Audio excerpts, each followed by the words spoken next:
రూపాయలు బహుమతించినారు. వారికి విజ్ఞాసులు కాపాడాలని నాకు ఇంట్లో చేసిన 10 రూపాయలు కానుక ఇచ్చారు.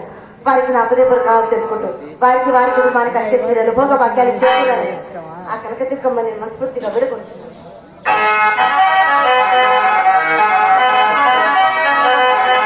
దేవి వచ్చ అభిమన్యుడు సుఖే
దేవి చిరకాల వియోగ గ్రహణము చేత మాటపడి ఉన్న నీ ముఖ చంద్రమండలము మరలా కనపడుట చేతను మన అభిమన్య కుమార కుశల వార్త శ్రవణ ఫలముగా నేను వీడుట చేతను నా అలబట తీరినది. ఇప్పుడు నేను ద్వైతమనమునకు తోడ్కొని వచ్చిన పని వినకూరుతున్నాను.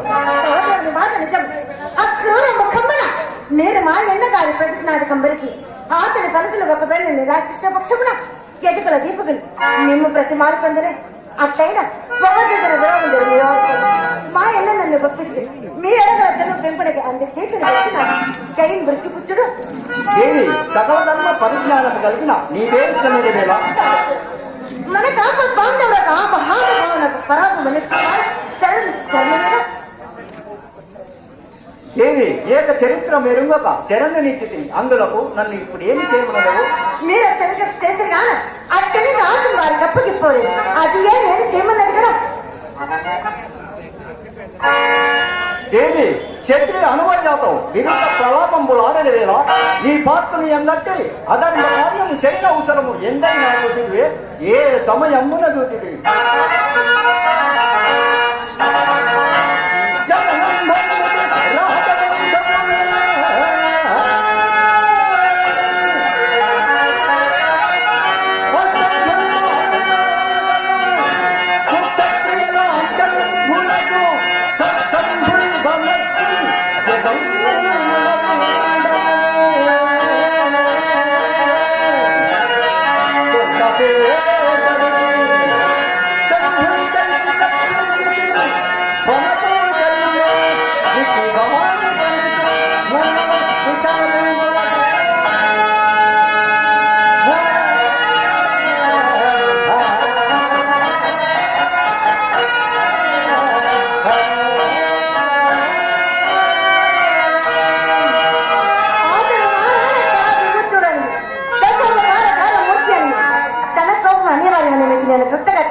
ఏమి గైడు సంవరింపబడకపోడుగా మీ అన్న దశ అవతార మూర్తి అయినను సరే అతని మగ మాటమున కులాచార ధర్మమైన శరణాగరత్రాన తిరుగమ్మును కోల్పోతున్నది. దేవి ఇత్త సన్నిధుడు బొమ్మనినంతనే మహాపీత చేతచ్చుకుండనై గడగడ వడంగి గంధర్వుని తెచ్చి మీ అన్న పాదములపై పడవేయను అనుకుంటే కాబోలు సంతగల ప్రాణం ఉన్నంత వరకు ఈ రాజకంఠీనుడు ఆ నరకంతో సంగ్రామం నడుచడం భయం లేదు దేవి, భయం లేదు. ఇతడి ఉపదేశం చేయక అంత దూరం నుండి ఇంత దూరమునకు వచ్చింది. దేవా